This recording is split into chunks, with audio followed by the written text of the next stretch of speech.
So, hi guys! Welcome back to my channel. Kung baguhan ka pa lang sa channel ko, paki-subscribe and like. So, ang video natin yan guys ay ituturo ko sa inyo kung paano ba mag-transfer ng GCash to bank. So, ganito siya guys. Nandito na ako sa GCash ko. So, i-click natin tong transfer. Then, click local kasi local tayo guys. Nandito tayo sa Philippines. Then, lalabas ito. Pipili kayo dito kung anong bank yung sindan nyo. Example, Metrobank. Click nyo yan. So, ilagay nyo dito yung amount. 250. Example lang yan. Then, account name. Blah, blah, blah. Then, yung 13-digit number sa account nya guys. I-type na dyan.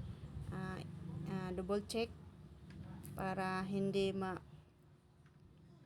magkamali guys. Then pagkatapos ilagay nyo kung email dyan, then send.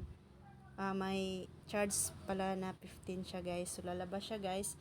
Pagkatapos lalabas na siya, i-check nyo lang yung amount, account name ng sindan nyo at yung account card niya guys. So ganyan lang ka simple guys.